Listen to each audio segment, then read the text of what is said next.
आज youth Sunday आहे आणि त्यानिमित्ताने आजची भक्ती आपल्या मंडळीतील तरुण संघ चालवणार आहेत। त्या अगोदर प्रार्थना करू आपण। स्वर्गीय प्रभू, आम्ही तुझी स्तुती करीतो, तुझ्या नावाला मान महिमा आणि धन्यवाद देतो। प्रभुदेव बाप्पा, तू आम्हाला एक जीवन दिलेलं आहेस। या जीवनामध्ये प्रभुदेव बाप्पा आमची स्थित्यंतर होत असतात।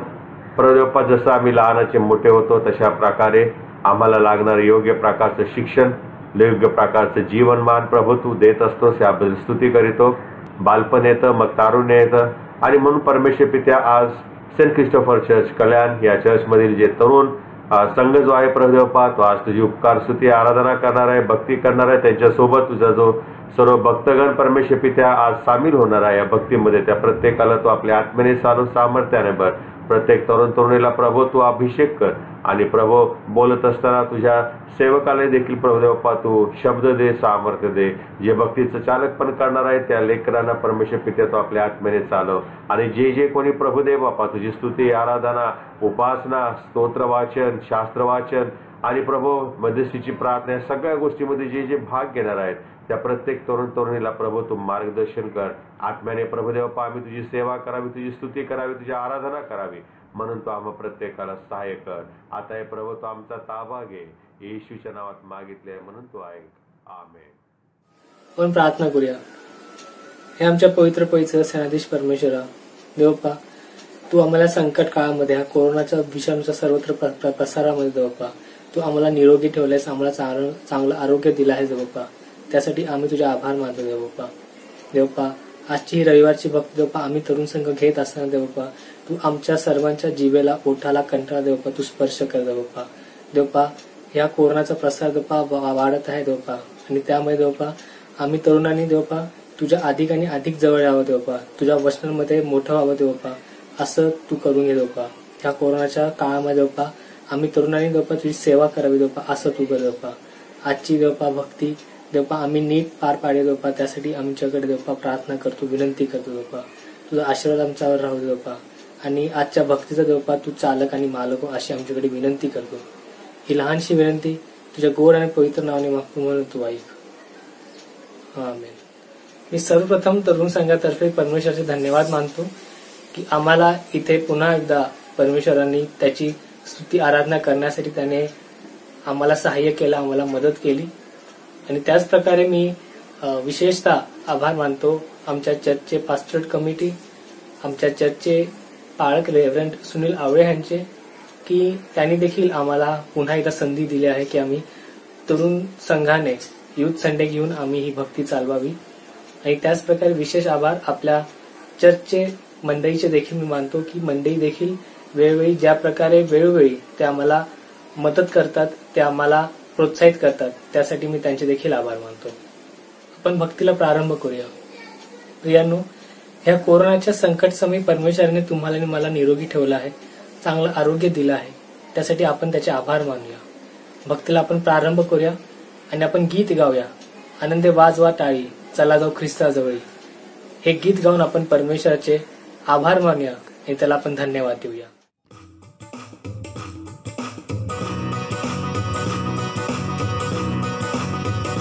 आनंदे वाजवा टाळी, चला जाऊ ख्रिस्ताजवळी, आनंदे वाजवा टाळी, चला जाऊ ख्रिस्ताजवळी, चला जाऊ ख्रिस्ताजवळी,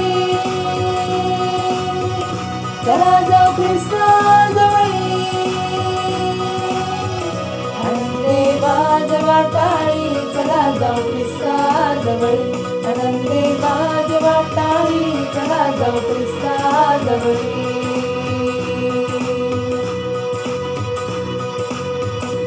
आपण पश्चाताप करू, शरण येशूला जाऊ, आपण पश्चाताप करू, शरण येशूला जाऊ, शरण येशूला जाऊ, शरण येशूला जाऊ। आनंदे वाजवा टाळी, चला जाऊ ख्रिस्ताजवळी, आनंदे वाजवा टाळी, चला जाऊ ख्रिस्ताजवळी, आनंदे वाजवा टाळी, चला जाऊ ख्रिस्ताजवळी, आनंदे वाजवा टाळी, चला जाऊ ख्रिस्ताजवळी।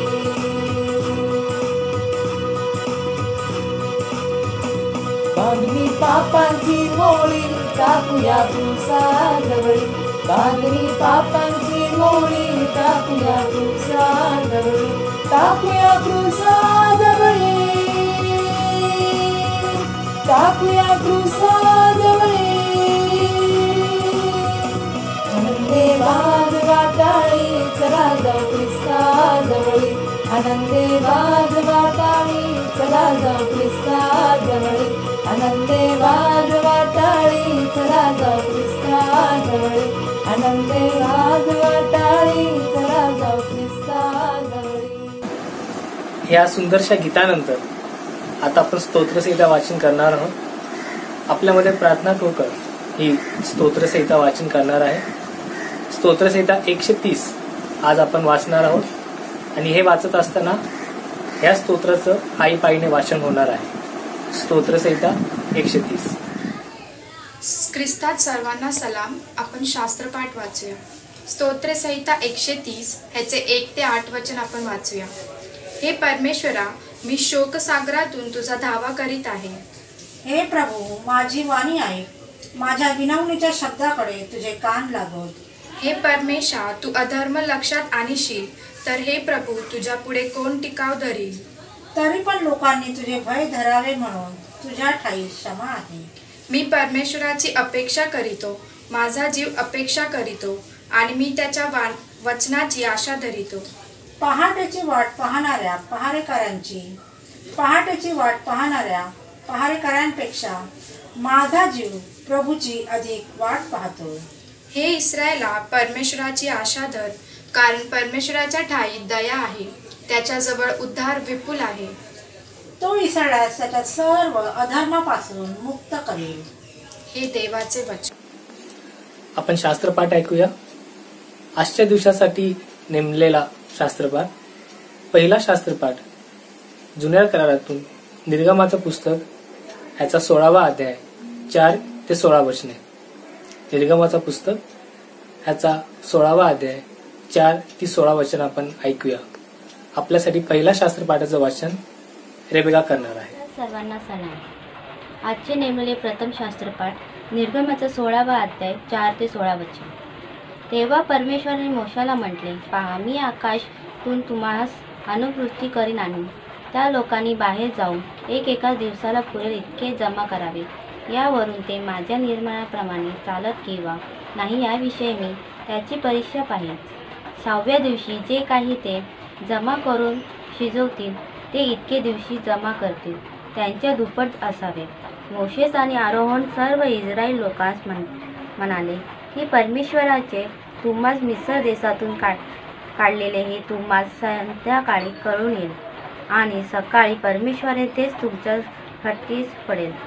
कारण परमेश्वराविरुद्ध तुम्ही कुरकुर करीत आहात ती त्यांनी ऐकली आहे. आम्ही कोण की तुम्ही आम्हाविरुद्ध कुरकुर करावे. मोशेस म्हणाला, परमेश्वर तुम्हास सकाळी मांस खाव्यास देईल व सकाळी पोटभर भाकरी देईल. तेव्हा पहाट, कारण तुम्हीही परमेश्वराविरुद्ध जी कुरकुर करीत ती त्यांनीही ऐकली आहे. आम्ही कोण आहोत? तुमची कुरकुर आम्हाविरुद्ध नव्हे तर परमेश्वराविरुद्ध आहे. मोशेस आरोनास म्हणाला, इस्रायल लोकांचे सर्व मंडळी सांग की तुम्ही परमेश्वरास मुख द्या, या कारण त्यांनी तुमची कुरकुर ऐकली आहे. आरोहण इस्रायलांच्या सर्व मंडळीचे बोलत असतात त्याने रानाकडे नजर फिरकली. तो मेघात परमेश्वरा तेच खटकी पडले. परमेश्वर मोशेला म्हणाला, इस्रायल लोकांची कुरकुर मी ऐकली आहे. त्यास सांग की संध्याकाळी तुम्ही मांस खाल आणि सकाळी पोटभर भाकरी खाल, म्हणजे मी तुम्हास देव परमेश्वर आहे हे तुम्हास कळेल. संध्याकाळी असे झाले की लावले येऊन सर्व छावणीवर बसले आणि सकाळी छावणीच्या चोहे बाजूस दव पडले. ते पडलेले दव सुकून गेले. तेव्हा त्या रानातील सर्व भूमीवर सर्व सारखे हिमकणा एवढे सूक्ष्म रंजना पसरलेले नजरेत पडले. इस्रायल लोकांस ते पाहून एकमेकास म्हटले, हे काय ते काय होते? त्यास आम्हीही नव्हते. मोशेस त्यास म्हणाला, परमेश्वराने तुम्हास खाव्यास दिले आहे हेच. परमेश्वरच आज्ञा केली आहे ती ही की प्रत्येकाने आपापल्या आहाराप्रमाणेही गोळा करावे. त्यांचे त्यांना देण्या जेवढी माणसे असतील तेवढ्यासाठी आपापल्या माणसाच्या संख्येप्रमाणे प्रत्येक एक ओमर जमा करावे. इथे प्रथम शास्त्रपाठ संपले आहे. देवाने हे वाचलेलं वचन देवपती आशीर्वाद पाठव. येथे प्रथम शास्त्रपाठ समाप्त होतो. आपण दुसरा शास्त्रपाठ ऐकूया. दुसरा शास्त्रपाठ नवीन करारातून मार्ग शुभवर्तमान ह्याचा 8वा अध्याय 1 ते 10 वचन आपण ऐकूया. मार्ग शुभवर्तमान ह्याचा 8वा अध्याय 1 ते 10 वचन आपण ऐकूया. आपल्यासाठी दुसऱ्या शास्त्रपाठाचं वाचन सुमित कंक करणार आहे. आजच्या दिवसासाठी नेमलेला दुसरा शास्त्रपाठ मातृ शुभवर्तमान याचा 8वा अध्याय 1 ते 10 वचन. मातृ शुभवर्तमान याचा 8वा अध्याय 1 ते 10 वचन. 4000 भोजन. त्या दिवसात पुन्हा एकदा लोकांचा मोठा समुदाय जमला होता व त्यांच्याजवळ खाव्याला काही नव्हते. म्हणून त्याने आपल्या शिष्यांना बोलवून त्यांना म्हटले, मला या लोकांचा कळवळा येतो, कारण आज 3 दिवस ते माझ्याबरोबर आहेत व त्यांच्याजवळ खाव्याला काही नाही. मी त्यांना उपाशी घरी लावून दिले तर ते वाटेने कसवीस होतील. त्यातील कित्येक तर दुरून आलेले आहेत.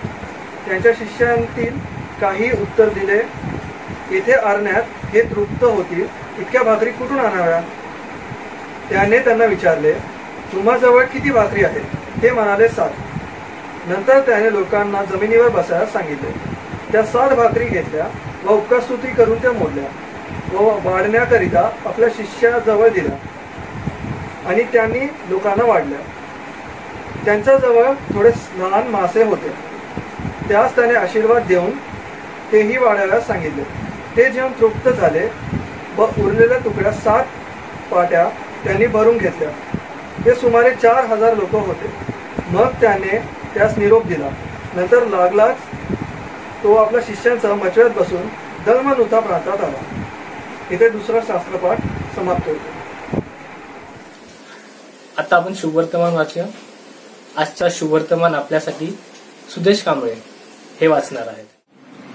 आजच्या करता नेमण्यात आलेला शुभवर्तमान आपण ऐकूया. मत्तई शुभवर्तमान याचा 8वा अध्याय 14 ते 17 वचने. मत्तई शुभवर्तमान याचा 8वा अध्याय 14 ते 17 वचने आपण ऐकूयात. नंतर येशू पेत्राच्या घरात गेल्यावर त्याची सासू तापाने पडली आहे असे त्याने पाहिले. तेव्हा त्याने तिच्या हाताला स्पर्श केला व तिचा ताप निघाला आणि ती उठून त्याची सेवा करू लागली. मग संध्याकाळ झाल्यावर लोकांनी पुष्कळ भूतग्रस्तांना त्याच्याकडे आणले. तेव्हा त्याने भूते शब्दानेच घालवली व सर्व दुखणाईतांना बरे केले. त्याने स्वतः आमचे विकार घेतले आणि आमचे रोग वाहिले असे जे यशया संदेष्टाच्या द्वारे सांगितले होते ते पूर्ण व्हावे म्हणून असे झाले. हे ख्रिस्ताचे शुभवर्तमान आहे. आता आपण प्रभूच्या वचनाकडे जाऊया. आपल्यामध्ये आज या युथ संडेसाठी सचिन उनावणे हे प्रभूच्या वचनाद्वारे आपल्याला ते मार्गदर्शन करणार आहेत. तर मी त्यांना विनंती करतो की त्यांनी जो मानना आणला आहे तो आपल्या सर्वांसमोर सादर करावा. सर्वांना ख्रिस्तात सलाम. आज आपण जागतिक महामारी म्हणजेच कोरोनाच्या संकटातून जात आहोत. आम्ही सर्व युथ ग्रुप ही आशा करतो की आपला परिवार, आपले आप्तेष्ट, आपण या संकटाच्या काळात सुखरूप आहात. आज 7 जून म्हणजे युथ संडे. हा युथ संडेसाठी देवबाप्पाने आम्हाला जे मार्गदर्शन करणारे लोक आहेत त्या देवबाप्पा सर्वांना आशीर्वादित करू. युथ संडेची भक्ती सुरू करण्याआधी आपण प्रार्थनेत जाऊ. पवित्र पवित्र सेनाधीश परमेश्वरा, आकाश पृथ्वीचे निर्माण करता देवबाप्पा आम्हाला सांभाळास व देवबाप्पा हा तुझा पवित्र दिवस तू आमच्या आयुष्यात दिलास म्हणून नावाला धन्यवाद देतो. हे कृपाळू देवा, ह्या कोरोनाच्या संकटातून जात असताना देवबाप्पा आज देवबाप्पा अनेक लोक देवबाप्पा भयभीत झालेले आहेत, दुःख संकटाने खचून गेलेले आहेत. देवबाप्पा या सर्वांना तू देवबाप्पा सामर्थ्याचं देवबाप्पा तुझ्या विश्वासाचे देवबाप्पा तू बळ दे आणि पवित्र देवबाप्पा त्यांना पुन्हा एकदा त्यांच्या आयुष्याला उभारी दे की जेणेकरून देवबाप्पा त्यांनी पुन्हा त्यांचं जीवन, त्यांचं आयुष्य देवबाप्पा पुन्हा एकदा नव्याने सुरू करून देवबाप्पा चांगल्या रीतीने वागावे. देवबाप्पा तुझ्या आध्यात्मिकरित्या अजून जवळ यावे असे होऊन दे देवबाप्पा. पवित्र देवबाप्पा हा युथ संडेसाठी देवबाप्पा आम्ही देवप्पा ज्या तयारी केलेल्या आहेत देवप्पा, ज्या लोकांनी कष्ट घेतलेले आहेत देवप्पा, त्या सर्वांना तो आशीर्वाद देत असेल का देवप्पा. येशू ख्रिस्त याच्या गोड व प्रिय नावाने मागतो म्हणून नाही. आमीन. आज 7 जून म्हणजे युथ संडे साठी विशेष करून बाळासाहेबांचे पास्टोरेट कमिटी मंडळीचे आभार मानतो आणि पूर्ण युथ ग्रुपचे आभार मानतो की त्यांनी आज मला संधी दिली की आपणासमोर मी आपले देवाचे जे शब्द आहेत, देवाचे जे वचन आहेत, त्याच्याद्वारे मी आपलं मार्गदर्शन करावे. कोरोनाच्या संकटाचे देवप्पाने आम्हाला जे मार्गदर्शन केलेले आहे, देवप्पाने आम्हाला ज्या संधी दिलेल्या आहेत, त्याबद्दल आम्ही देवप्पाचे आभार मानतो. आज कोरोनाच्या संकटात असताना आज खूप लोक रंजलेले आहेत, गांजलेले आहेत, तसेच भयभीत झालेले आहेत. त्यांच्या आर्थिक परिस्थिती डगमगलेल्या आहेत. आज अनेक लोक बहुतेक कष्टांचा व तसेच संकटाचा सामना करीत आहेत आणि त्यांच्यामध्ये एक भय निर्माण झालेला आहे. त्या भयाला आम्ही कसं मारू शकू, त्या भयाला आम्ही कसं बाहेर काढू शकू, त्या भयातून आम्ही कसा मार्ग काढू. तर देवबाप्पाचा विश्वास आम्हाला सांगतो की त्या भयातून आम्ही कसं मार्ग काढू, त्या भयातून आम्ही कसं बाहेर येऊ आणि त्या संकटांना कसं तोंड देऊ. हे सर्व पाहत असताना आपण प्रभूच्या वचनाकडे मनन करू. पौलाच्या तिमोथेला 2 पत्र याचा 1 अध्याय आणि 7 वचन. कारण देवाने आपल्याला भित्रेपणाचा नव्हे तर सामर्थ्याचा, प्रीतीचा व अनुशासनाचा आत्मा दिला आहे. हे वचन आपल्याला सांगतं की देवाने आपल्याला भित्रेपणाचा नव्हे तर सामर्थ्याचा, प्रीतीचा व अनुशासनाचा आत्मा दिलेला आहे. आपण जे जिवंत देवाचे लेकरं आहोत, ज्या देवाने आपल्यासाठी क्रूसावर रक्त दिले, ज्या पित्याने आपला एकुलता एक पुत्र दिला, तो देवबाप्पा आपल्याला सामर्थ्य देतो. तो पवित्र आत्मा आपल्याला सामर्थ्य देतो की आपण प्रत्येक संकटात, प्रत्येक दुःखात, प्रत्येक शारीरिक गोष्टीत आणि प्रत्येक संकटातून जात असताना आपण कसं त्याचं सामर्थ्य आपल्याला शक्ती देतं आणि हे सामर्थ्य आपल्याला भेटतं ते त्याच्या विश्वासाद्वारे, आपण त्याच्यावर ठेवलेल्या विश्वासाद्वारे, आणि तो विश्वास आपल्याला ते सामर्थ्य देतो. दुसरी गोष्ट आहे प्रीती म्हणजे आपण आपल्या शेजाऱ्यावर, इतर गोष्टीवर केलेली प्रीती. आपण जे मीडिएटर आहोत, सर्व जग आज आपल्याला जिवंत देवाचे लेकरं म्हणून संबोधतात आणि या जिवंत देवाचे लेकरं म्हणून संबोधत असताना ते आपल्याला एक मीडिएटर म्हणून समजतात. ते आपल्याकडे प्रार्थना करतात, विनंत्या करतात आणि आज आपलं एक काम आहे की त्यांची ती प्रीती आपण देवापर्यंत पोहोचवावी. आणि अनुशासन म्हणजेच आपण अनुशासन म्हणजे आपल्याला जे देवबाप्पाने दिलेले जे शिकवणी आहेत, जे अनुशासन आहे, ज्या आपल्या सवयी आहेत, जे आपण चांगल्या रीतीने समाजात वावरतो. अनुशासन म्हणजे आपण एक गोष्ट जी देवबाप्पाला घाबरून, जी देवबाप्पाला आपण प्रत्येक गोष्टीत जसं आपण देवबाप्पाचं नाव घेतो त्याला भय देऊन त्या भयामध्ये आपण राहतो, त्या भयामध्ये आपण वागतो. त्या अनुशासन घेऊन देवबाप्पा म्हणतो की त्या विश्वासातून तुम्ही पुढे जात राहा, या भयाच्या आत्म्यातून तुम्ही बाहेर या आणि तुम्ही विश्वासाद्वारे पुढे जात राहा. आणि आज आपण हे पाहणार आहोत विश्वासाद्वारे. आता आपण पाहिलं की देवाने आपल्याला सांगितलं की देवाने आपल्या सामर्थ्याचा, प्रीतीचा व अनुशासनाचा आत्मा दिलेला आहे. पण तरीही आपल्या वैयक्तिक जीवनात जगत असताना आपण ज्या गोष्टीला घाबरतो ते आपण पाहणार आहोत की आपण कोणत्या गोष्टीला आपल्या वैयक्तिक जीवनात असताना घाबरतो. आणि याचा रेफरन्स आपल्याला सापडतो मत्तयाच्या 10व्या अध्याय 26 ते 33 वचनामध्ये. यास्तव त्यास भिवू नका, कारण उघडे होणार नाही असे काही, झाकलेले नाही आणि कळणार नाही असे काही गुप्त नाही. जे मी तुम्हाशी अंधारात बोलतो ते उजेडात सांगा आणि तुमच्या कानात सांगितलेले जे तुम्ही ऐकता ते धाब्यावरून गाजवा. देवबाप्पा सांगतो या वचनाद्वारे, ह्यास्तव त्यास भिवू नका, कारण उघडे होणार नाही असे काही नाही व झाकले व कळणार नाही असे काही गुप्त नाही.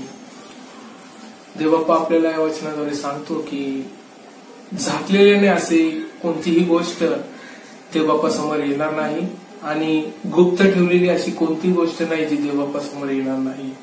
आणि तुम्ही ह्या गोष्टीसाठी भिवू नका की देवबाप्पा समोर कोणती गोष्ट विश्लेषण होत नाही, कोणत्या गोष्टी उघड होत नाही. देवबाप्पा सर्व काही जाणून असतो, सर्व काही ठाऊक असतं की आपल्याला कोणत्या गोष्टीची भीती जाणवत आहे, आपल्याला कोणत्या गोष्टीची गरज आहे, आपल्याला कोणत्या गोष्टीचं फेस करावं लागत आहे, आपण कोणत्या गोष्टीच्या संकटातून जात आहोत, हे सर्व देवाला ठाऊक आहे. पुढच्या वचनात आपण पाहतो देवबाप्पा बोलतो की जे मी तुम्हाशी अंधारात बोलतो ते उजेडात सांगा आणि तुमच्या कानात सांगितलेली जे तुम्ही ऐकता ते धाब्यावरून गाजवा. देवबाप्पा म्हणतो की मी जे अंधारात सांगतो, देवबाप्पा अनेक लोकांना त्याच्या शक्तीद्वारे, देवबाप्पा अनेक लोकांना त्यांच्या आध्यात्मिकतेद्वारे अनेक गोष्टी त्यांना सुचवत असतो, सांगत असतो. आणि त्या गोष्टी देवबाप्पाची इच्छा असते की त्या लोकांनी जाऊन त्या गाजवाव्यात, त्या सांगाव्यात, समाजाशी, इतर लोकांशी वावरत असताना त्या बोलाव्यात. जे शरीराला वधतात पण आत्म्याला वधवायास समर्थ नाही त्यास भू नका, तर आत्मा व शरीर या दोहोंचा नरकात नाश करावा जो समर्थ आहे त्याला घ्या. देवबाप्पा या वचनात सांगतो की जे शरीराला वधतात म्हणजे जे शरीराला घाबरतात, त्यांच्या शरीराला नाश होणे म्हणून जे घाबरतात त्या लोकांना तुम्ही घाबरू नका, तर आत्मा व शरीर या दोहोंचा नरकास नाश करावा जो समर्थ आहे त्याला घ्या.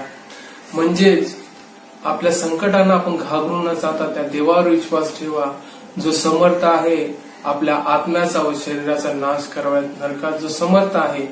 देवबाप्पा अनेक गोष्टीद्वारे आपल्याला नेहमी सांगत असतो की ह्या गोष्टीच्या आहारी तुम्ही जाऊ नका. अनेक लोक आपल्याला देवबाप्पा अनेक त्याचे लोक पाठवून आपल्याला सांगत असतो की तुम्ही ह्या गोष्टीच्या आहारी जाऊ नका, वाईट गोष्टीच्या आहारी जाऊ नका. संकटात तुम्हाला जे सहाय्य करतात त्यांना तुम्ही त्रास देऊ नका. पण अनेक लोकांच्या ऐकण्याद्वारे, अनेक लोकांच्या बोलण्याद्वारे आपण त्या अरिष्ट करीत असतो, आपण त्या वाईट गोष्टी करत असतो.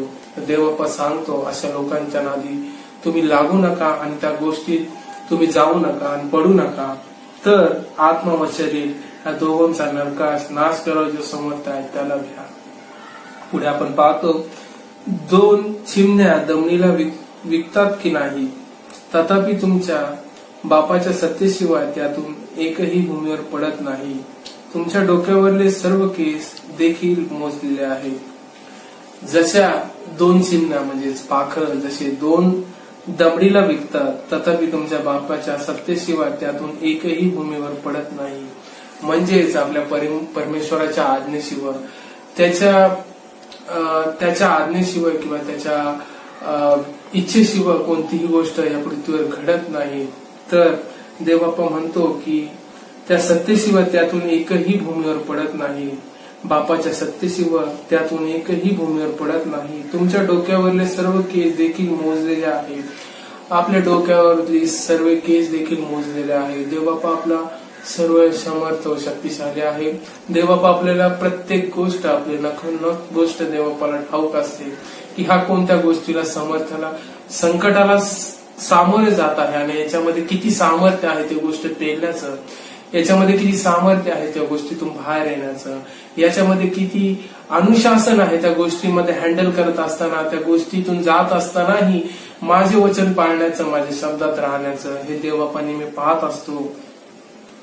पुढे आपण पाहतो यास तो भिवू नका, बहु चिमण्याहून तुमचं मोल अधिक आहे. देवबाप्पा म्हणतो की तुम्ही भिवू नका, बहु चिमण्याहून तुमचे मोल अधिक आहे. म्हणजे आपण किती मौल्यवान आहोत या वचनाद्वारे आपल्या देवबाप्पा आपल्याला सांगतो की आपण किती मौल्यवान आहोत. बहुत चिमण्यावरून आमचे मोल अधिक आहे. म्हणजे देवबाप्पाला आपण किती प्रिय आहोत हे या वचनावरून समजते. जो कोणी मनुष्यासमोर मला स्वीकारेल त्याला मीही आपल्या स्वर्गातील पित्यासमोर स्वीकारेल. आज आपण पाहत आहोत की काही ठिकाणी आपल्या ख्रिश्चन्स लोकांवर हल्ले होत आहेत. काही ठिकाणी अनेक लोक आपल्या विरुद्ध अनेक गोष्टी करत आहेत. कुठे चर्चेत जाणे, कुठेही वाईट गोष्टीचं कृत्य करणे. अनेक लोक आपल्या देवाच्या मंदिराचीही विटंबना करतात. अनेक लोक आपल्या लोकांना वाईट अभद्र बोलून त्यांचे टिहाळणी करतात आणि अनेक लोक तसेच त्यांना मारहाणी परत इतर गुन्ह्यांमध्येही अडकवतात. असेही वाईट गोष्टी घडत आहेत. तर ह्याच वाईट गोष्टी घडत असताना देवबाप्पा आपल्याला सांगतो जो मनुष्यासमोर मला स्वीकारेल त्याला मीही स्वर्गातील पित्यासमोर स्वीकारेल. म्हणजे देवबाप्पा सांगतो एवढं सर्व अरिष्ट असतानाही जो विश्वास माझ्यावर ठेवलेला जो विश्वास आहे, जो देवबापावर आपण ठेवतो, जो देवबापा आपल्याला बोलतो की माझ्यावर विश्वास ठेवा, कारण विश्वासणारे हे देवबापाला फार प्रिय आहे. तर देवबापा म्हणतो की माझ्यावर तुम्ही जो विश्वास ठेवलेला आहे, तर त्याच विश्वासाद्वारे तुम्ही जर सर्व मनुष्यासमोर मला स्वीकाराल, तर त्या मनुष्यास मी माझ्या पित्यासमोर स्वीकारेल. पुढे म्हणतो, पण जो कोणी मनुष्यासमोर मला नाकारेल, त्याला मीही आपल्या स्वर्गातील पित्यासमोर नाकारेल. देव म्हणतो, याच्या विरुद्ध देव काय म्हणतो की आपण या जगाच्या भ्रमात असताना देवबापाचा जो विसर पडलेला आपले लोक आहेत, त्यांच्यासाठी देव म्हणत आहे की हे जे लोक आहेत जे मला विसरलेले आहेत, जे अधोलोकाच्या या जीवनात जगत असताना अनेक वाईट गोष्टी, अनेक जगिक गोष्टीच्या मागे लागलेल्या आहेत, जे त्यांना सुखाच्या वाटतात, जे त्यांच्या आयुष्याला त्यांना पूरक अशा वाटतात, त्या गोष्टींसाठी जे हे मागे लागलेले आहेत आणि मला जे विसरलेले आहेत, तर त्यांनाही त्यांच्यासाठी म्हणतो की जो कोणी मनुष्य मला नाकारील, जो कोणी मनुष्य समोर मला नाकारील, त्याला मीही आपल्या स्वर्गातील पित्यासमोर नाकारील. आणि देव या वचनात स्पष्टपणे बोलतो की जगी गोष्टीच्या मागे जो मनुष्य लागलेला आहे आणि जो मला मनुष्यासमोर नाकारील, समाजासमोर नाकारील, त्याला मीही आपल्या पित्यासमोर नाकारील. तसेच मनुष्य ज्या गोष्टीला घाबरतो त्याचा दुसरा संदर्भ म्हणजे रेफरन्स आपल्याला सापडतो योहानाच्या पुस्तकात 12वा अध्याय 42 आणि 43 या वचनामध्ये. असे असूनही अधिकाऱ्यातून देखील पुष्कळ जणांनी त्याच्यावर विश्वास ठेवला, परंतु आपण सभा बहिष्कृत होऊ नये म्हणून परुषामुळे त्यांनी हे कबूल केले नाही, कारण त्यास देवाकडील गौरवापेक्षा मानवाकडील गौरव अधिक आवडले. ह्या वचनामध्ये आपण पाहतो की अधिकाऱ्यातून देखील पुष्कळ जणांनी प्रभूवर विश्वास ठेवला ज्यावेळेस तो संदेश सांगत होता, ज्यावेळेस तो बोलत होता, पण त्यांनी जगी गोष्टीकडे जगेकडे लक्ष दिलं आणि त्यांना त्या जगाच्या गोष्टीकडे अधिक महत्व वाटलं देवाच्या वचनांपेक्षा, त्यांनी दिलेल्या शिक्षणापेक्षा, आणि त्यामुळे ते देवाच्या वचनाकडे वळले नाहीत, त्याच्याकडं विश्वास ठेवूनही त्याच्यापासून ते दुरावले, कारण त्यांचं लक्ष देवाच्या गौरवाकडे नाही, ते जगी गौरवाकडे होतं. विश्वास नसल्याची अजून एक गोष्ट आपल्याला बायबलमध्ये भेटते, ज्यावेळेस शिष्यही भयाने भीतीने हादरले होते आणि तेही ज्यावेळेस प्रभूची याचना करत होते. त्याचा रेफरन्स आपणास सापडतो मत्तयाच्या 8वा अध्याय 23व्या वचनात. मग तो तारवात चढल्यानंतर त्याचे शिष्य त्याच्या मागे त्यात गेले, तेव्हा पहा समुद्रात मोठे वादळ उठले, ते इतके की तारू लाटांनी झाकू लागले. तो तर झोपेत होता. तेव्हा ते त्याजवळ येऊन त्याला जागे करून म्हणाले, प्रभूजी बचाव करा, आपण बुडतो. त्याने त्यास म्हटले, अहो अल्पविश्वासी, तुम्ही का घाबरता? मग त्याने उठून वारा व समुद्र यास दटावले आणि अगदी निवांत झाले. तेव्हा तारवातील मनुष्यांना आश्चर्य वाटू लागले. आश्चर्य वाटून ती म्हणाली, हा कसा मनुष्य आहे, वारा व समुद्रही याचे ऐकतात. ह्या वचनात आपण बघतो की देवबापा आणि त्याचे शिष्य प्रभू येशू ख्रिस्त आणि त्याचे शिष्य जेव्हा तारवात जात असतात तेव्हा एक सोसाट्याचा वारा येतो आणि त्या सोसाट्याचा वारा आल्यावर ते समुद्र खवळतं आणि ते तारू डगमगायला लागतात. त्यामध्ये प्रभू येशू ख्रिस्त आणि त्याचे शिष्य असतात आणि प्रभू येशू ख्रिस्त हा निवांत निजलेला असतो आणि त्याचे शिष्य ज्यावेळेस ते तारू डगमगायला लागतं आणि समुद्र जेव्हा खवळतो तेव्हा घाबरतात, पण प्रभू येशू ख्रिस्त हा निवांत असतो. प्रभू येशू ख्रिस्त हा विश्रांती घेत असतो. प्रभू येशू ख्रिस्ताला काही ठाऊक नसेल की हा सर्व गोष्टी घडत आहेत, पण प्रभू येशू ख्रिस्त पाहत आहे की मी जे शिकवलं आहे माझ्या शिष्यांना, मी ज्या गोष्टी त्यांना दिलेल्या आहेत, मी जो विश्वास त्यांना करायला लावला आहे, त्या गोष्टी त्या पात्र आहेत की नाही, त्या गोष्टी त्या वैयक्तिक जीवनात त्यांच्या जीवनात त्याचा ते वापर करत आहेत की नाही, त्या विश्वासाच्या द्वारे ते पुढे जात आहेत की नाही. त्यामुळे देवाला ठाऊक असताना हे संकट आलेलं आहे आणि या संकटात असताना त्या शिष्यांनी देवाची याचना केली, प्रभू येशू ख्रिस्ताला उठवले आणि म्हटलेले आहे की प्रभूजी. तेव्हा ते त्याच्या जवळ येऊन त्याला जागे करून म्हणाले, प्रभूजी बचाव करा, आपण पुढतो, त्याने त्यास म्हटले, अल्पविश्वासे तुम्ही का घाबरता. जसं 2 दिवसापूर्वी आपल्या महाराष्ट्रावर एक संकट आलं होतं. जसं एक सायक्लोन, एक प्रकारचं वादळ जे समुद्राद्वारे उठलं होतं, त्यामुळे सर्व काही भयभीत झाले होते. पण विश्वासणाऱ्या लोकांनी त्या संकटातही मार्ग काढला. आणि ते विश्वासणारे कोण? ते म्हणजे आपण जिवंत देवाचे लेकरं. अशा संकटातून मार्ग काढणे हेच आपल्या विश्वासाने आणि त्या विश्वासाद्वारे आपल्या प्रभूने आपल्याला शिकवलेलं आहे आणि त्याचं सामर्थ्य आपल्याला दिलेलं आहे की असे अनेक संकट आले तरी आपण त्या गोष्टीतून बाहेर पडू. देवबापा त्याच्या शिष्यांना म्हणत आहे की तुम्ही अल्पविश्वासी आहात. म्हणजेच मी तुम्हाला जे विश्वास माझ्या पित्यावर करायला सांगितलेला आहे, जो भयाचा आत्मा तुमच्यातून बाहेर काढण्याचा मी प्रयत्न करत आहे, त्यावर तुम्ही मनन न करता तुम्ही अजूनही माझ्यावरच अवलंबून आहात की देवबाप्पा प्रभू येशू ख्रिस्त येईल आणि आमचा बचाव करेल. पण तुम्ही, देव म्हणत आहे की तुम्ही तुमच्यात एवढं सामर्थ्य निर्माण करा की तुमच्या त्या विश्वासाद्वारे तुम्ही त्या भयाला टॅकल कराल, त्या भयाला तुम्ही बाहेर काढाल, त्या भयातून तुम्ही बाहेर याल. आज हेच आपल्या जीवनात इम्प्लिमेंट करण्याची आपल्याला गरज आहे की ज्या वेळेस ते शिष्य घाबरले, देवाच्या एवढं समीप असूनही ते घाबरले आणि ते समीप त्या घाबरलेले असताना त्यांनी प्रभू येशू ख्रिस्ताची याचना केली.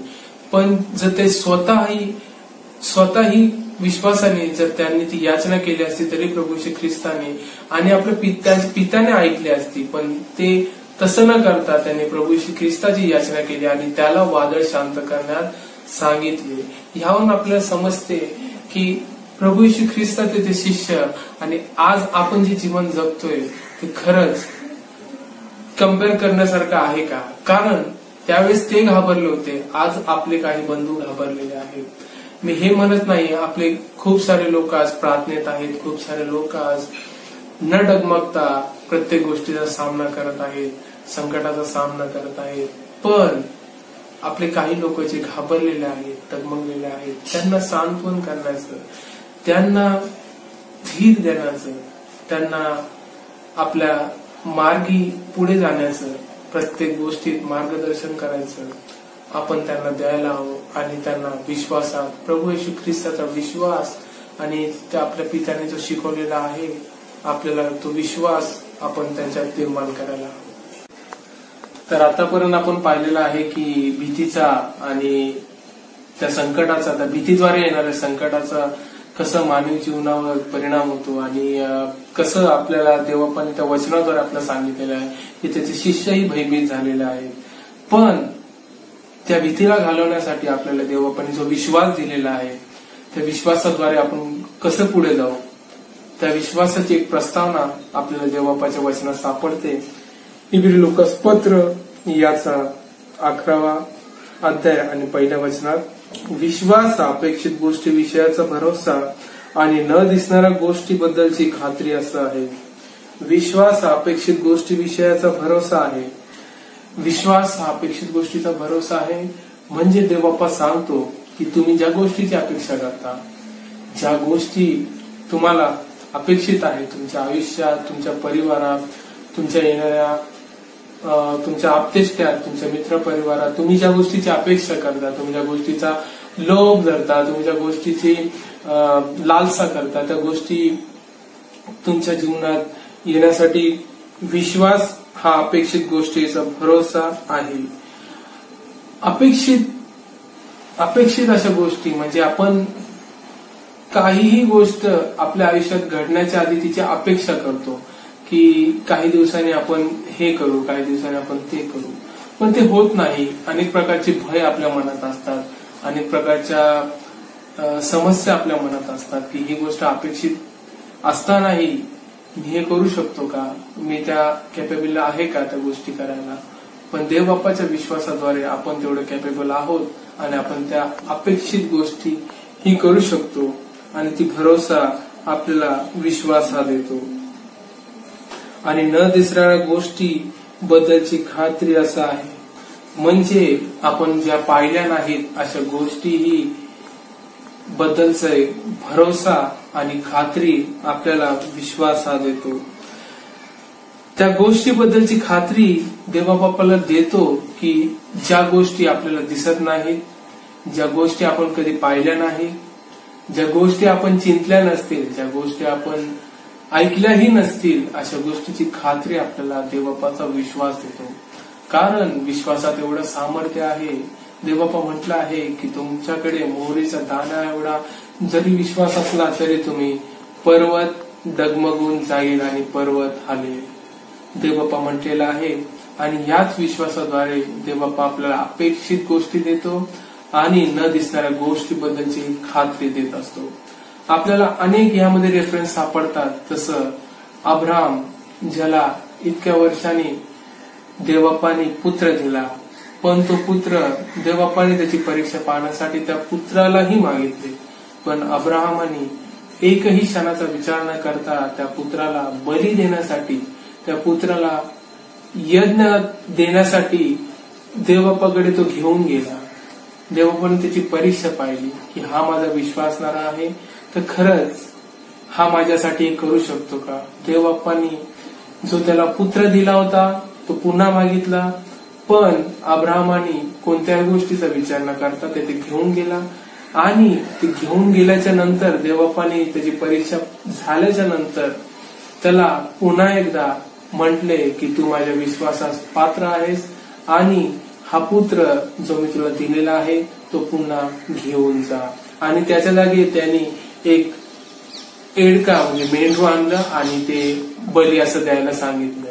तसेच आपण नवीन करारातही प्रभू श्री ख्रिस्ताच्या वेळेस घडलेले अनेक चमत्कार विश्वासाद्वारे आपण पाहतो की जी स्त्री आहे जी अनेक रोगांनी पीडित आहे, ती फक्त म्हणते की मी प्रभूच्या कपड्याच्या गोंड्यालाही शिवले तरी मी पवित्र होईल आणि या सर्व रोगातून दूर होईल. तसेच अनेक आपल्याला एक्झाम्पल्स आणि रेफरन्सेस सापडतात नवीन करारात, ज्यामध्ये आपण पाहतो की अनेक लोक, भूतग्रस्त लोक, अनेक आजारातील लोक जे अनेक गोष्टीमध्ये अडकलेले आहेत, संकटामध्ये अडकलेले आहेत, तेही लोक प्रभू येशू ख्रिस्ताकडे येतात आणि विश्वासाद्वारे बरे होतात.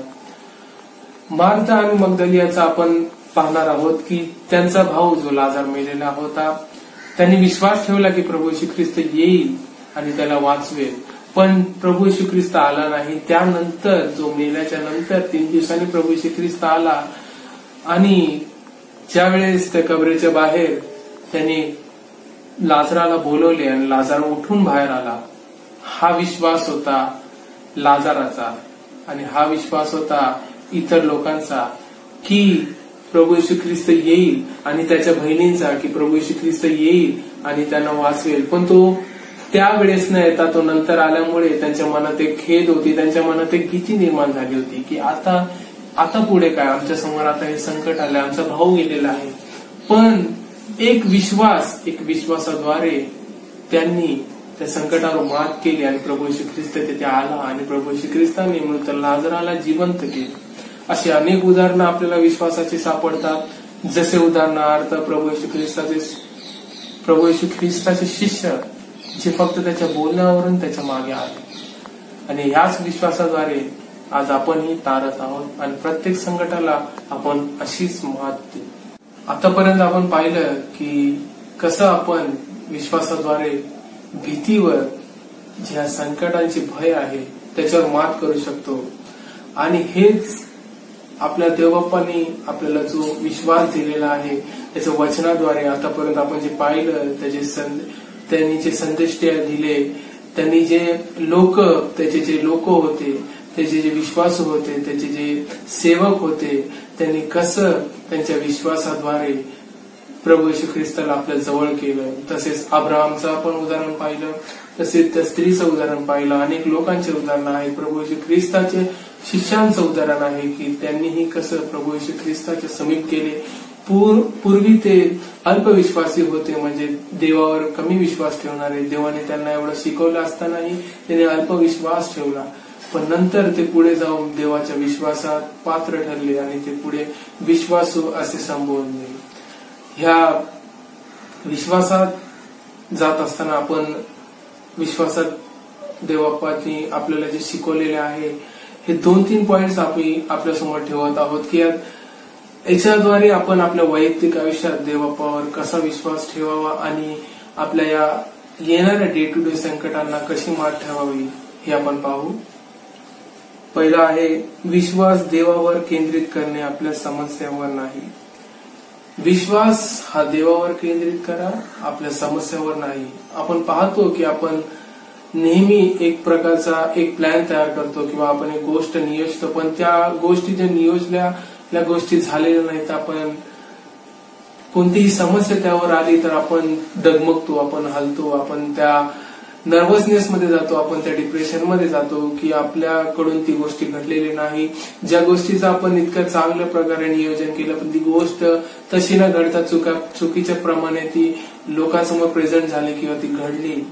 त्यामध्ये आपण देवबापावर विश्वास ठेवावा आणि नियोजन करण्याच्या वेळेस पहिल्या देवबापावर विश्वास ठेवावा आणि त्या विश्वासावर आपण त्या गोष्टी नियोजन, जेणेकरून पुढे काहीही कोणतीही गोष्ट घडली त्या गोष्टीचा विपरीत परिणाम न होता, त्या गोष्टीचा आपण निगेटिव्हनेस आपल्या जीवनात न येता ते पॉझिटिव्हनेस आला पाहिजे, कारण ते आपल्या देवबापाच्या विश्वासात आपण केलेले आहे.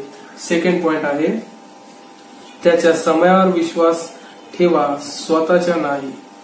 देवबापाचं प्रत्येक गोष्टी देवबापाने एक समय ठेवलेला आहे. प्रत्येक गोष्टीसाठी देवबापा आपल्याला जेव्हा देत असतो प्रत्येक गोष्ट तेव्हा तो समयानुसार देत असतो, कारण देवबापाला ठाऊक आहे कोणाला कोणत्या गोष्टी पाहिजे आहेत. देवबापा ते आपल्याला हौशीसाठी नाही तर आपल्या गरजेप्रमाणे आपल्या आयुष्यात देत असतो. तिसरा पॉइंट आहे कोणत्याही परिस्थितीत विश्वास सोडू नये. देवबापा कधी कधी आपल्या लेकरांची परीक्षा पाहण्यासाठी कधी त्यांच्या आयुष्यात परीक्षा आणतो, कधी अरिष्ट येते, कधी सैतान आपली परीक्षा पाहतो. तर अशा गोष्टीत आपण ज्या वेळेस जातो, आपल्या चहूबाजूने जेव्हा संकट असतात त्यावेळेस विश्वास सोडू नये. त्यामध्ये आपण स्थिर राहावे, आपण दृढ राहावे. आपण दृढ राहण्यामुळे आपल्याला त्या संकटातून मार्ग सापडतो, आपण पुढे जात असतो. तर आतापर्यंत आपण पाहिलं की भयाद्वारे, भीतीद्वारे आपण कसं देवाच्या विपरीत आणि विरुद्ध बाजूला जातो आणि विश्वासाद्वारे कसं आपण देवाच्या जवळ जातो. विश्वासाद्वारे आपण देवाच्या जवळ जात असताना आपण आध्यात्मिकरित्याही वाढत असतो, कारण विश्वास हा आपल्याला आध्यात्मिकरित्याही पुढे नेत असतो. जेव्हा आपण विश्वास ठेवतो तेव्हा देवबाप्पा आपल्या प्रत्येक गोष्टी ऐकत असतो. देवबाप्पा आपल्या प्रत्येक गोष्टीकडे काम देत असतो. ज्यावेळेस आपण भीतीत असतो त्यावेळेस आपण डगमगतो, आपण अस्थिर होतो, पण विश्वासात आपण स्थिर असतो. आपण कठोर होतो, प्रत्येक गोष्टीचा सामना करायला आपल्याला देव बळ देतो.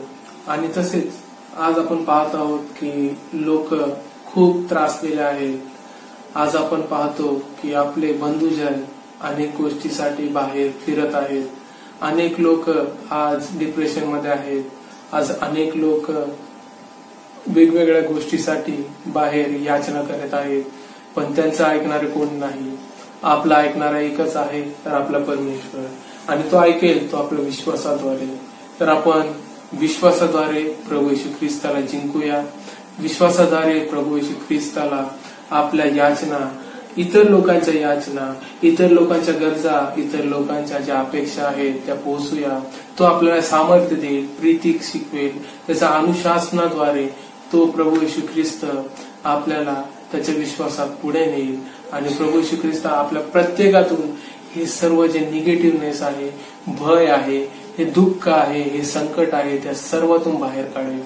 फक्त आपण विश्वास ठेवायला हवा की प्रभू येशू ख्रिस्त माझा तारणार आहे. प्रभू येशू ख्रिस्त मला या गोष्टीतून बाहेर काढेल. माझ्या आप्तजनांना, माझ्या मित्र परिवाराला, मला आणि येणाऱ्या प्रत्येक दिवसात, तो प्रत्येक क्षणाला मला सांभाळेल, असा आपण विश्वास ठेवायला हवा. थँक्यू. मी सचिनचे खूप खूप आभार मानतो की त्याने खूप सुंदर पद्धतीने आपल्यासमोर देवाचं वचन सादर केलं. त्यासाठी त्यांचे खूप आभार. आता आपण आपली अर्पणे प्रभूच्या भांडारात अर्पण करूया आणि हे करत असताना आपण गाणं गाऊया. गाणं आहे आवाज उठाएंगे हम साज बजाएंगे.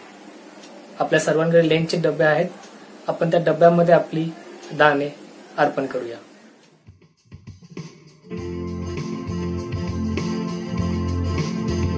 आवाज उठाएंगे, हम साज बजाएंगे, हे यीशु महान अपना यह गीत सुनाएंगे।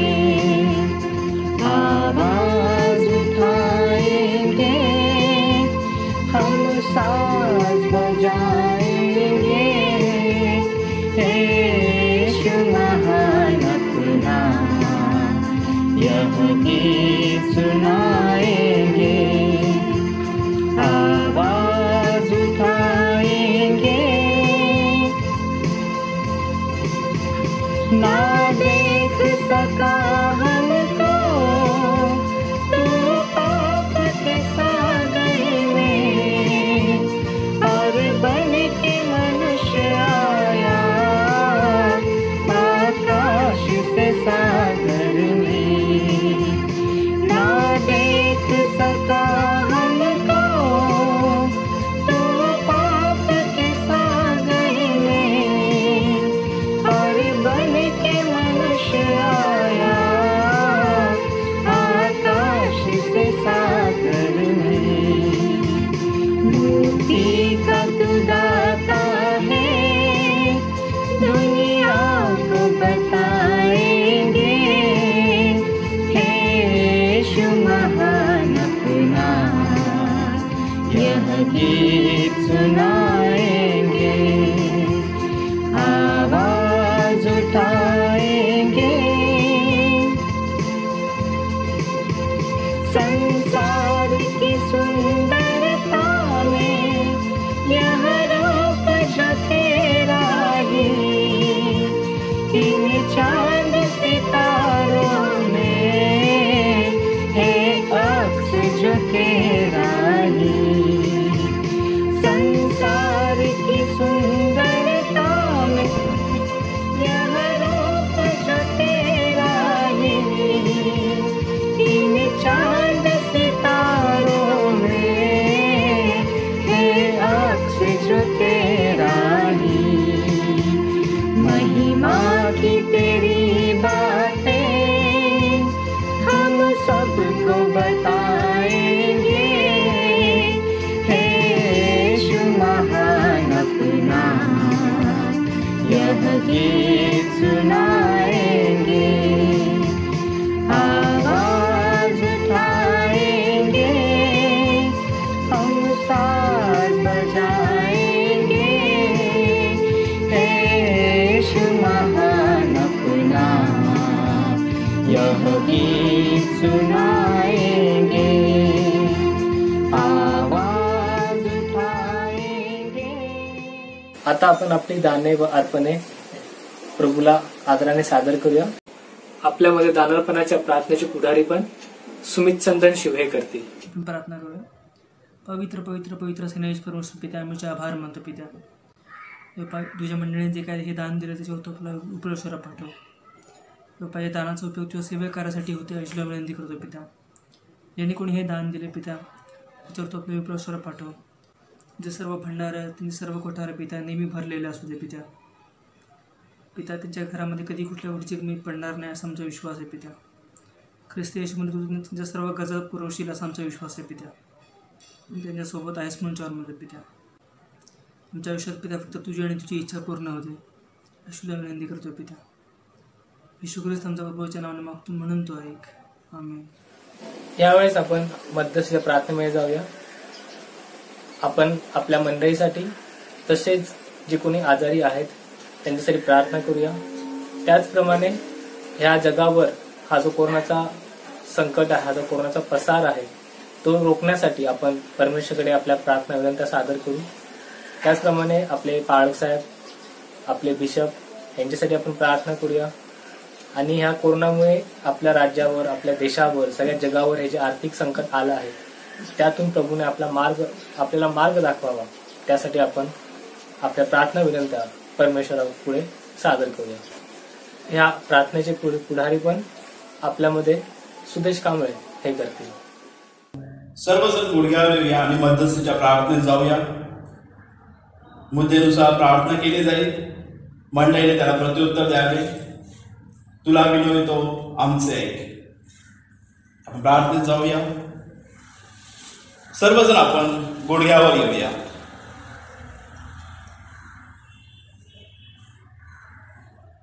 हे सर्व समर्थ ईश्वरा, सर्व मानवांसाठी प्रार्थना, विनंत्या व मध्यस्थी करावी असे तू आम्हाला शिकवले आहे. आम्ही प्रार्थना करतो तेव्हा तू ऐक. तू प्रसन्न होऊन आपल्या सार्वत्रिक एकलेसीला सत्याच्या, ऐक्याच्या व एकात्मतेच्या आत्म्याने सदैव प्रेरणा देत असावे म्हणून तुला विनवितो आमचे आई. हे जगत चालक जे तुझे पवित्र नाव पत्करितात त्या सर्वांनी तुझ्या पवित्र वचनाच्या सत्याशी सहमत असावे आणि ऐक्य सुरक्षित प्रीतीत राहावे म्हणून तुला विनवितो आमचे आई. हे स्वर्गीय बापा, आमचे सर्व बिशप, प्रीस्ट व डीकन यांना विशेषतः तुझे सेवक, आमचे monitor, the most monitor PCC, त्याचप्रमाणे आमचे बिशप राईट रेव्हरंड डॉक्टर प्रकाश पाटोळे, त्याचप्रमाणे आमचे चर्चचे आचार्य रेव्हरंड डॉक्टर सुनील आवळे यांना आपल्या आचरणाने व तत्वनिष्ठेने तुझे खरे व जीवनदायी वचन प्रकट करण्यास व तुझ्या पवित्र सांक्रामिकांचे अनुष्ठान यथाविधी व योग्य रीतीने चालवण्यास तू आपला दिव्य अनुग्रह द्यावा म्हणून तुला विनवितो आमचे आई. हे सत्य स्वरूपा, तुझ्या एकलेसीची उभारणी व शुभवर्तनाचा प्रसार करावा म्हणून ज्या तुझ्या इतर सेवकांस निरनिराळी कामे करण्यास तू पाचारण केले आहेस त्यांना आशीर्वाद द्यावा आणि सर्व तुझ्या सत्याच्या ज्ञानाने भरले जावे म्हणून तुला विनवितो आमचे आई. हे जगत प्रकाशा, तुझ्या सर्व लोकांस व विशेषतः जो भक्तगण जे तुझ्याकडे प्रार्थना करत आहे, सर्व तुझ्याकडे विनंतीने परमेश्वराकडे प्रार्थना करत आहे, त्या प्रत्येकाच्या अंतःकरणाने आणि त्या प्रत्येकाचे अंतःकरण योग्य भक्तिभावाने तुझे पवित्र वचन ऐकून स्वीकारण्यास आणि तुझी सेवा खरेपणाने, पवित्रतेने व धार्मिकतेने आयुष्यभर करण्यास तू आपला दिव्य अनुग्रह द्यावा म्हणून तुला विनवितो आमचे आई. हे जगन्नायका, तू सर्व राष्ट्रांना नीतिमत्तेवर शांतीच्या मार्गाने चालीव आणि त्यांचे राज्य करते. विशेष करून आमचे राष्ट्रपती, राज्यपाल व त्यांच्या आधिपत्याखाली असलेले सर्व अधिकारी यास असे मार्गदर्शन कर. विशेषतः या संपूर्ण जगात, त्याचप्रमाणे विशेषतः आमच्या भारत देशात परमेश्वर बाप्पा, जो काही परमेश्वर बाप्पा कोरोना विषाणू संसर्ग झालेला आहे परमेश्वर बाप्पा, या संसर्गावरती परमेश्वर बाप्पा मात करण्यासाठी विशेष प्रार्थना करतो. आमचे जे राज्यकर्ते आहेत, प्रधानमंत्री, मुख्यमंत्री, या सर्वांना परमेश्वर बाप्पा तू योग्य ते मार्गदर्शन कर, जेणेकरून परमेश्वर बाप्पा या विषाणूचा नायनाट करत असताना परमेश्वर बाप्पा हा लवकरात लवकर परमेश्वर बाप्पा आटोक्यात द्यावा. यासाठी त्यांना तू मार्गदर्शन कर, जेणेकरून परमेश्वर बाप्पा त्यांनी योग्य ते मार्गदर्शन लोकांना करावे आणि त्या लोकांनी परमेश्वर बाप्पा या राज्यकर्त्यांचं परमेश्वर बाप्पा ऐकावे आणि परमेश्वर बाप्पा त्यामुळे हा रोग लवकरात लवकर संपुष्टात यावा. यासाठी तू सर्वांना मार्गदर्शन कर आणि तुझ्या लोकांस त्यांनी न्यायाने व शांततेने वागवावे म्हणून तुला विनवितो आमच्या आई. हे प्रभू, तुझ्या स्वर्गीय आशीर्वादाने टंचाई व दुष्काळ यांपासून बचाव व्हावा व भूमीचे उत्पन्न हंगामानुसार कृतज्ञ अंतःकरणाने आम्ही उपभोगावे म्हणून तुला विनवितो आमचे आई. हे दयागणा, या नश्वर आयुष्यात जे कोणी क्लेश, शोक, अडचण, दुखणे अथवा दुसरी कोणती विपत्ती यांनी पीडित असतील, विशेषतः चर्चचे सभासद, तुझे सेवक सुशील सुनील सोनवणे हे आजारी आहेत, परमेश्वर बाप्पा त्यांना तू स्पर्श कर आणि त्यांचा जो काही ताप आहे परमेश्वर बाप्पा तो येशू ख्रिस्ताच्या नावात तू घालवून टाक, अशी तुझ्याकडे विनंती करतो. त्याचप्रमाणे परमेश्वर बाप्पा प्रार्थना करतो या जगात परमेश्वर जो कोरोना विषाणूने परमेश्वर थैमान घातलेला आहे परमेश्वर त्या कोरोना विषाणूला परमेश्वर येशू ख्रिस्ताच्या नावातून घालवून टाक. या काळात परमेश्वर जे सेवा देत आहेत डॉक्टर, नर्सेस, पोलीस आणि इतर कर्मचारी परमेश्वर त्यांना तू तुझ्या हातात घे परमेश्वर. त्यांचं तू संरक्षण कर परमेश्वर आणि परमेश्वर त्यांच्या कुटुंबियाला देखील परमेश्वर तू सहाय्य आणि मदत कर. त्याचप्रमाणे परमेश्वर या विषाणूवर जे डॉक्टर, सायंटिस्ट, शास्त्रज्ञ जे लस शोधण्याचा प्रयत्न करत आहेत त्यांना तू परमेश्वर योग्य ते मार्गदर्शन कर आणि त्यांना यश दे परमेश्वर. त्याचप्रमाणे आम्ही प्रार्थना करतो जे या विषाणू बाधित आहेत झालेले आहेत परमेश्वर त्यांना आणि परमेश्वर त्यांच्या कुटुंबियाला तू सांत्वनाचा धैर्याचा आत्मा दे आणि हा विषाणू परमेश्वर लवकरात लवकर या जगातून निघून जावा यासाठी तू आम्हाला सहाय्य आणि मदत कर. आमच्या प्रार्थनेचं उत्तर दे परमेश्वर. त्याचप्रमाणे परमेश्वर जे कोणी आजारी आहेत अशांचे आम्हाला नावे ठाऊक नाही अशांचे तू सांत्वन व सहाय्य करावे म्हणून तुला विनवितो आमचे आई. हे मृत्युंजय प्रभू तुझ्या निवडलेल्या निष्ठावंत सेवकांसह आम्हाला तुझ्या पुत्राच्या दुःख सहनाचे अत्यर्क लाभ प्राप्त व्हावे म्हणून तुला विनवितो आमचे आई.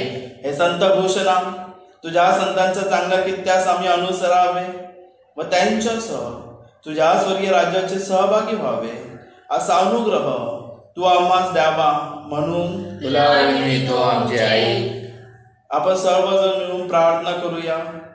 हे बाप्पा तुझे राज्य लवकर येऊ दे आणि असे कर की आम्ही व तुझ्या सर्व सेवकांनी तुझ्या पवित्र आत्म्याच्या सणातून सहभागी म्हणा संजीवन पावावे आणि तुझा पुत्र येशू ख्रिस्त आमचा एकच मध्यस्थ व कैवारी याचे गौरवीय प्रतापी पुनरागमन होईल तेव्हा त्याला आनंदाने पाहावे. आमेन. हे प्रभू येशू ये. प्रियांनो, आज हा कोरोनाचा जो संसर्ग वाढत आहे त्यासाठी आपली सुरक्षा यंत्रणा, आपले पोलीस दल, नर्सेस व डॉक्टर हे सर्व त्याला लढा देत आहे. पण तरी हा कोरोनाचा प्रसार काही थांबत नाही. यासाठीच आज तरुण संघ तुमच्यामध्ये साखी प्रार्थना करणार आहे. आम्ही सर्व तरुण संघ या साखी प्रार्थनाद्वारे परमेश्वराला विनंती करणार आहोत की हा जो कोरोनाचा संसर्ग आहे तो कमी व्हावा, त्याचा जो प्रसार आहे तो कमी व्हावा. आपण साखी प्रार्थनेमध्ये जाऊया. हे देवा, तू तुझ्या वचनात सांगितलं आहे की मागा म्हणजे तुम्हास मिळेल, शोधा म्हणजे तुम्हास सापडेल आणि ठोका म्हणजे उघडले जाईल. म्हणून परमेश्वरा, आज आम्ही तुझ्याकडे जे काही मागणार आहे त्याचं उत्तर तू आम्हाला नक्की देशील याची आम्हाला खात्री आहे. परमेश्वरा, तुला माहीतच आहे की कोरोना या आजाराचा महाभयंकर संकट पसरलेला आहे आणि त्यात पूर्ण जग बुडलेलं आहे. ही जणू काही आमच्यासाठी एक परीक्षाच आहे, पण आम्हाला माहीत आहे की या परीक्षेतून तूच आम्हाला बाहेर काढू शकतो. आम्हाला हे देखील ठाऊक आहे की देव प्रीती आहे. म्हणून देवप्पा, आज आम्ही तुझ्याकडे मागतो की या जगावर तू प्रीती कर आणि हा कोरोना लवकरात लवकर नाहीसा कर. परमेश्वरा, या आजारासाठी अजून काही औषधोपचार निघालेले नाही आहेत, पण तुझं वचन सांगतं की जो ज्ञानाने उन्हा आहे त्याने मजकडं मागावे. म्हणून आज आम्ही जगातल्या सर्व संशोधकांसाठी मागतो की त्यांना तू ज्ञान, बुद्धी आणि कौशल्य दे आणि त्यांचं तू मार्गदर्शन कर, म्हणजे त्यांना या आजारासाठी योग्य असा औषधोपचार लवकरात लवकर मिळेल. परमेश्वरा, या आजाराशी लढण्यासाठी अनेक वस्तूंची गरज आहे. म्हणूनच जे कंपनी मास्क, सॅनिटायझर, बेड आणि बाकी लागणाऱ्या वस्तूंचं उत्पादन करतात त्या सर्वांवर तुझा आशीर्वादाचा हात असू दे.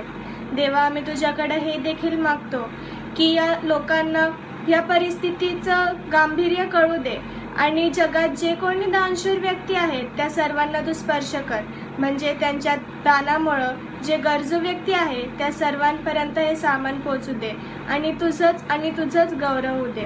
हे सर्वसमर्थ ईश्वरा, आम्ही तुझ्याकडे काकुळतेची विनंती व प्रार्थना करतो दे बाप्पा की तू या देशाच्या सर्व पोलीस कर्मचारी, नर्सेस, साफसफाई करणारे कर्मचारी, शासकीय कर्मचारी आणि या देशाच्या शासनावर आपला विपुल असा आशीर्वाद ठेवू शकतो दे बाप्पा. तू त्यांना या भयानक विषाणू व्हायरसपासून वाचव दे बाप्पा.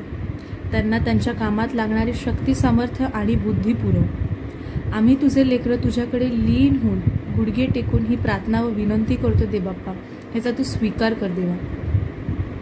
या देशाच्या राज्यकारांनी योग्य ते निर्णय घेण्यासाठी तू त्यांना योग्य ते मार्ग दाखव दे बाप्पा.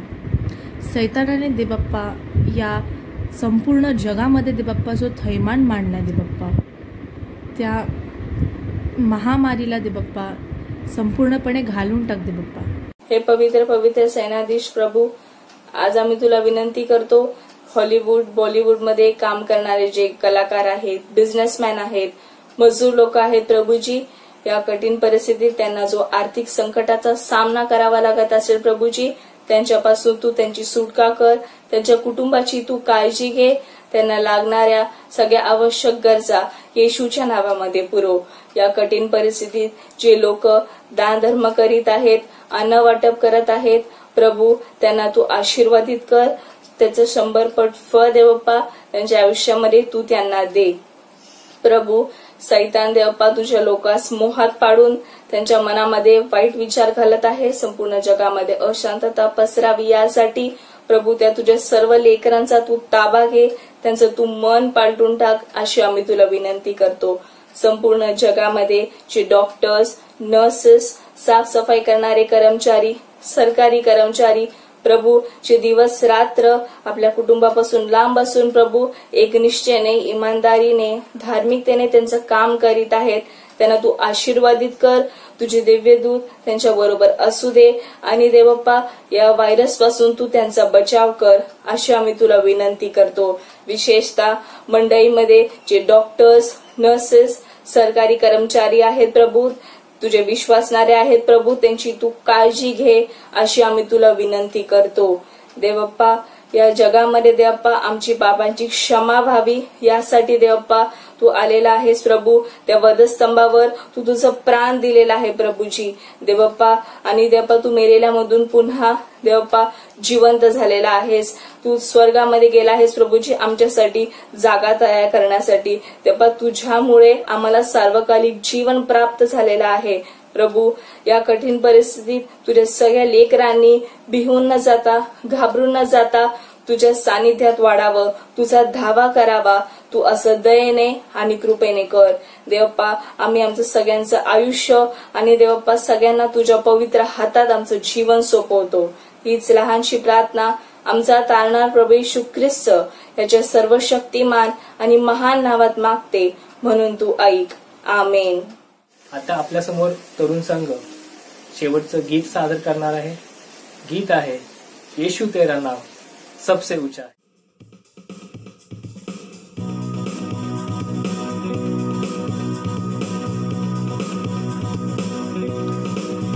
जिस नाम में है मुक्ति, जिस नाम में है शक्ति, जिस नाम में है शांति, देता वो नाम चंगाई. जिस नाम में है जिंदगी, यीशु है वो नाम. जिस नाम में है बंदगी, यीशु है वो नाम. यीशु तेरा नाम सबसे ऊंचा है. यीशु तेरा नाम सबसे ऊंचा है. यीशु तेरा नाम सबसे ऊंचा है. यीशु तेरा नाम सबसे ऊंचा है. बीमारी से, गरीबी से, श्राप से है छुड़ाता. वो नाम है जो अंधों को रोशनी भी है देता. बीमारी से, गरीबी से, श्राप से है छुड़ाता. वो नाम है जो अंधों को रोशनी भी है देता. जिस नाम में है जिंदगी, यीशु है वो नाम. जिस नाम में है बंदगी, यीशु है वो नाम.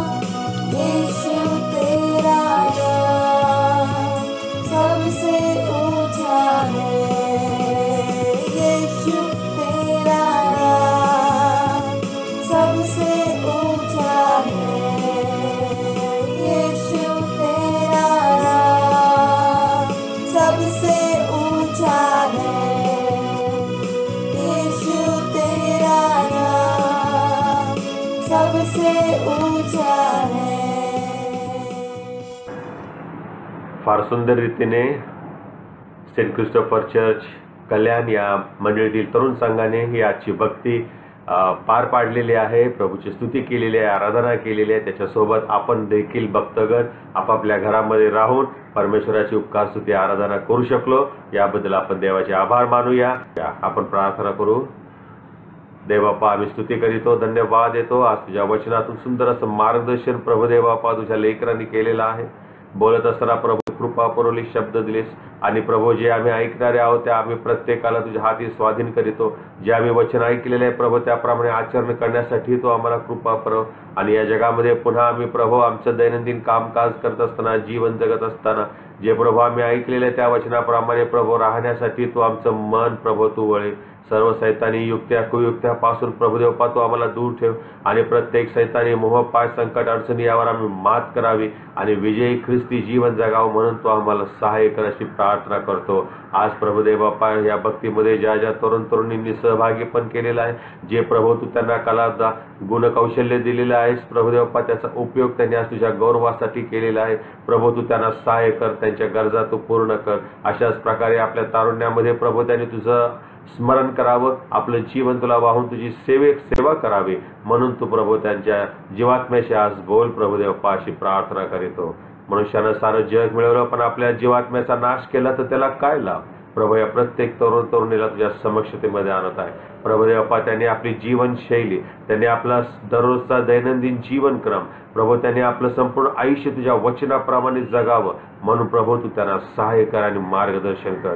कोणाचाही नाश व्हावा अशी तुझी इच्छा नाही, तर प्रत्येकाचं तारण व्हावं ही तू अपेक्षा करत आहेस। आणि म्हणूनच प्रभुदेवपा आम्ही प्रार्थना करीतो, तारुण्य लवकर सरेल, भरजवानी आहे प्रभुदेवपा लवकर निघून जाईल आणि प्रभू ज्या वेळेला वृद्ध होतील त्यावेळेला मी करायचं हे राहून गेलं, प्रभूसाठी मी हे करायला हवं होतं प्रभुदेवपा, ही चुरचूर आमच्या मनाला लागू नये म्हणून प्रभू या प्रत्येकाला तुझ्या समक्षतेमध्ये आणत आहे। वेळ निघून जात आहे, काळ बदलत चाललेला आहे आणि अशा परिस्थितीमध्ये या प्रत्येक तरुण तरुणी आपलं जीवन तुला सेवेसाठी वाहावं असं तू कर प्रभू। ज्या ज्या ठिकाणी त्यांना तू ठेवलेलं आहेस आणि नेमलेलं आहेस त्या प्रत्येक ठिकाणी प्रत्येक क्षेत्रामध्ये त्यांनी प्रभुदेवपा ख्रिस्ती तरुण तरुणीचा प्रतिमा उभी करावी आणि ख्रिस्त त्यामधून प्रगट व्हावा। तुझ्या वचनाची घोषणा केली जावी, तुझ्या वचनाचा प्रसार केला जावा म्हणून तू प्रत्येकाला प्रभू सहाय्य कर अशी प्रार्थना करीतो। आता येतो आमचा ताबा घे, त्यांच्या निमित्ताने प्रभू तू आज आमच्याशी देखील बोललेला आहेस आणि प्रभू त्याप्रमाणे जीवन जगण्यासाठी तू आम्हाला मार्गदर्शन कर, कारण तुझ्या वचनामध्येच जीवन आहे आणि म्हणून तुझ्या वचनाला आम्ही ग्रहण करावं, त्या प्रकारे आम्ही जीवन आम्ही ठेवावं म्हणून तू आम्हाला येथून प्रभुदेवपा पुढे सहाय्य कर। येशूच्या नावात मागितले म्हणून तू ऐक, आमेन। यावेळेला आपण प्रभूने शिकलेली प्रार्थना म्हणून, हे आमच्या स्वर्गातील बापा, तुझे नाम पवित्र मानले जाओ, तुझे राज्य येवो, जसे स्वर्गात तसे पृथ्वीवरी तुझ्या इच्छेप्रमाणे हो। आमची रोजची भाकर आज आम्हास दे आणि जसे आम्ही आमच्या ऋणास ऋण सोडिले आहे तशीच तो आमचे ऋणे आम्हास सोड आणि आम्हास परीक्षेत आणू नको तर आम्हास वाईटापासून सोडव, कारण की राज्य, सामर्थ्य आणि गौरव ही सर्व काळ तुझीच आहे, आमेन। आपण आशीर्वाद घेऊ आणि आता देवचा बाप याची प्रीती, देवचा पुत्र प्रभू श्री ख्रिस्ताची कृपा आणि शांती, देवचा पवित्र आत्म्याची सहभागिता तुम्हा सर्वांसह देवाच्या लेकरांचं आता आणि सदा सर्व काळ राहो, आमेन। यावेळेला आपण सुवंद्य देवा हे गीत गाऊ आणि गीत गाऊन आपण आपली आजची भक्ती आणि आराधना समाप्त करूया।